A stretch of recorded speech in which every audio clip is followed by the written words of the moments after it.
Hi, I'm Roman Spond, owner and founder of Inner Strength Studios in Watertown and West Roxbury. I've developed these real powerful talks as a gift to you. How many times after one of our classes have you felt centered, grounded, really great, just to have it all go to pieces the next day when we enter back into those patterns of life, of stress, of work? These real powerful talks are going to be helpful when you can't get to class. But you know that by just simply breathing, it'll help to get you over the edge of the challenge that you're currently experiencing. So many of you have expressed how the practice of yoga has changed and shifted the quality of life for the positive. I'm here to tell you it's not just because of the physical work you do, but it's because of three basic points. The physical is a huge piece, how you hold your body, how you breathe. It really makes a difference. What you focus on and the meaning that you make of life's events, that's what really shifts. Those three together gives you that sense like you're really growing and that you're not at the effect of life's challenges, but you actually have a little bit of self-control. Not a little bit, a lot of it. Each and every one of our yoga classes here at Inner Strength has as its intention those 3 points. We begin by posturing your physical body and turning your attention away from the grand scheme in the mind and onto your physical body and into your breath. We focus your attention, and in that moment, you realize that you do have focus, you are aware, and that you actually can focus it. In each and every one of our yoga classes, my teachers and I also offer the rich tradition of the teachings of yoga. One of those traditions of the teaching of yoga is, regardless of gain or loss, birth or death, success or failure, we must remain calm. That's a very valuable perspective to have as we pursue what's important to us in our lives. As the owner and founder of Inner Strength, what I've been taught is to seek out experts that I believe can teach me something. And this is what I've done with our team here at Inner Strength. Every one of our leaders here has a unique perspective in this world, and yoga has touched their life. In this session of real powerful talks, we'll be meeting with Charles Michael Barone. Charles is an E500 teacher.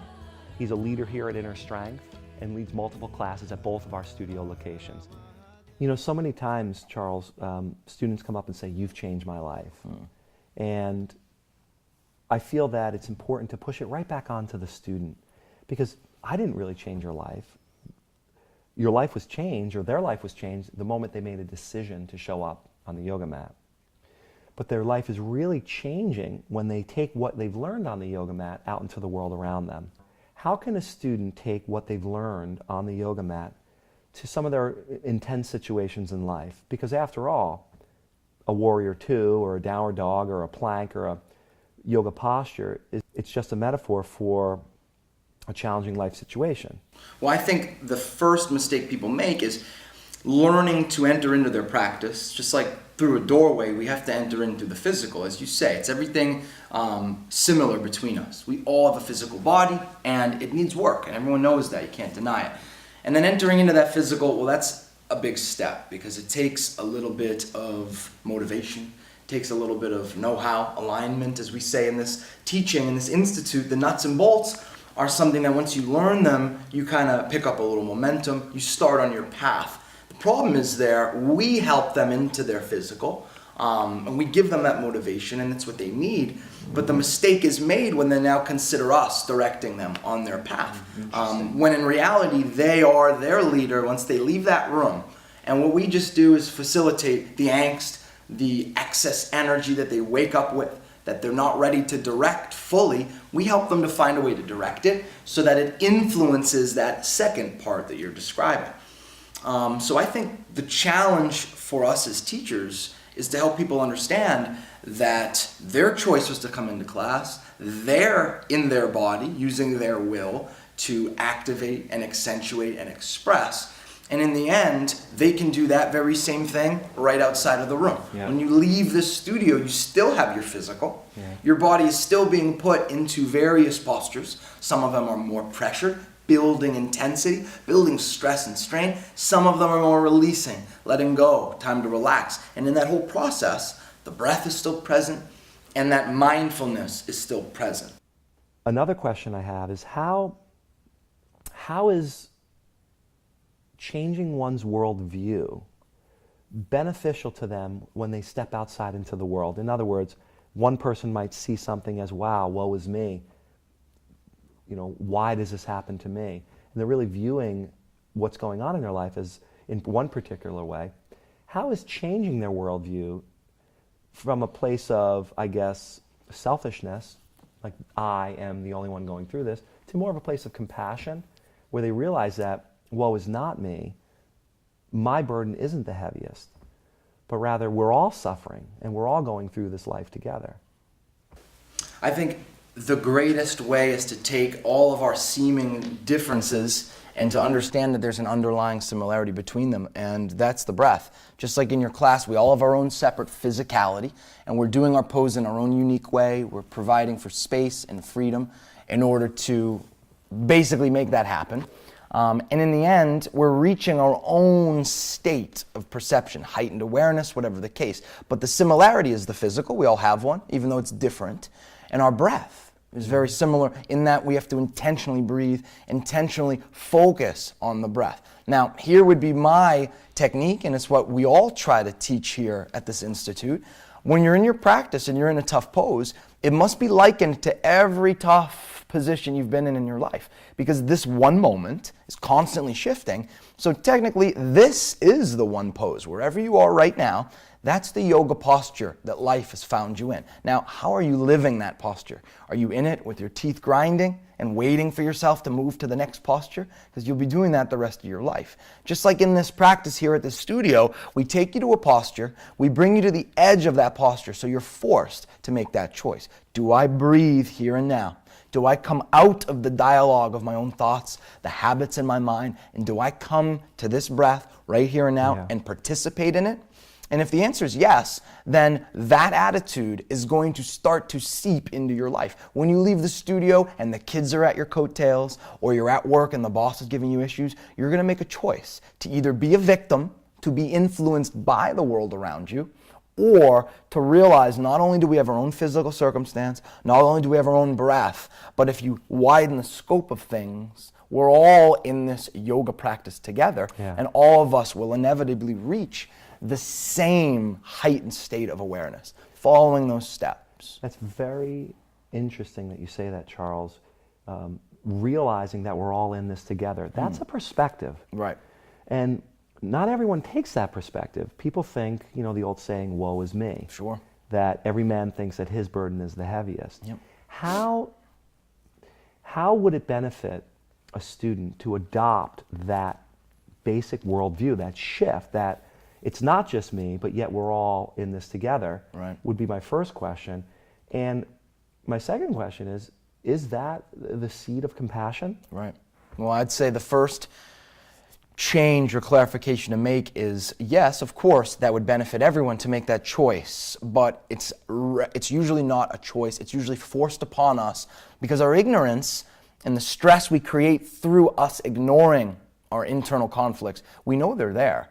As they say in sort of the more esoteric schools of this tradition, once you see the light or see the truth, to fool yourself, to make yourself believe that you didn't, your suffering is going to increase tenfold. Because now you see that doorway, you know how to walk that path, but you're putting it aside. For when? For what moment? Well, the choice to live that life in that way, it's usually not a choice at all. It's usually people coming into my class who are ready to get yoga or those who have already tried everything else.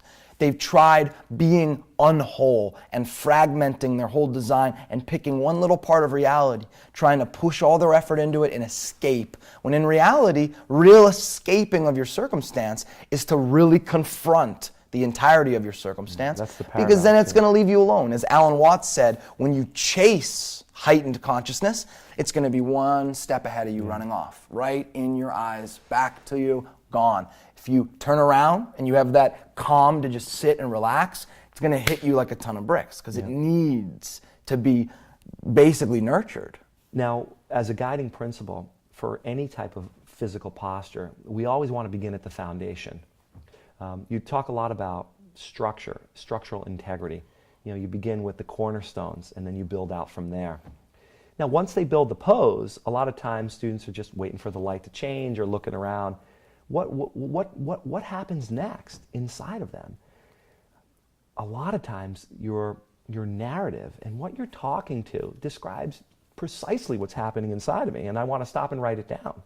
How is what's happening to you in that moment, in that structure, in that pose, correlate to what happens in some metaphorical poses in life?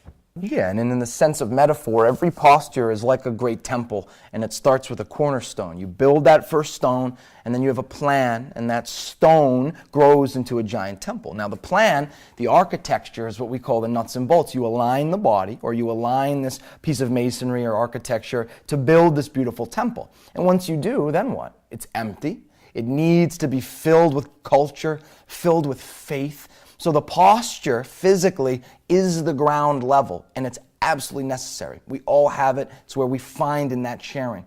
You have space for your own unique shifts and variations, so your breath can move through your individual body, but in the end, you're in a physical and you're breathing. Starting at the foundation, physically, you want to root the heel down in the back. That stretch through the back heel is going to bring the weight of your body out of the front leg and more back into the center of your hips. Now your core can align with the rest of your spine. Your abs can engage and actually help to elongate. So with hips low, you want to open your chest wide. What I like to do is connect the hands to create a nice straight line with your forearms, straight up and down, perpendicular. Instead of grinding the elbow down to twist, use your hips, use your chest to lift the body a bit so your chest meets your prayer. Now there's more space, there's more openness. If you feel the need, you can leverage the pose even deeper. Bringing your bottom hand to the ground, every exhale is going to root that hand even deeper, so that you can then breathe in and grow up and out from that space. Again, with the purpose of inhaling length into the posture to protect the alignment of your spine, and in the exhale to ring out, not just physically, but also figuratively, metaphorically, emotionally, all those elements you don't need. Charles, I want to thank you from the bottom of my heart, from one soul to the next, Oh yeah. for everything that you've done for this organization. People's lives are changed. Right. And every once in a while, I think it is healthy for the ego Sure. to receive that compliment. Well, I love the compliment, and I'm no fool. I realize that without this Sangha, right, how would I be able to corroborate or to clarify or even make concrete my own perception of my seemingly heightened reality? We all have that heightened reality. It's about finding a connection to another where you look in their eyes and you say, you get it. Yeah. Because then what I get and what you get separate doesn't matter. What's happening between those 2 points, right? The bottom of the triangle, those two supporting connections, and then what happens at the apex, that's what it's all about. And that's love. And that never ends. It's constantly getting more and more, as you say, energetic, accelerated. Love. Tantra. Cool.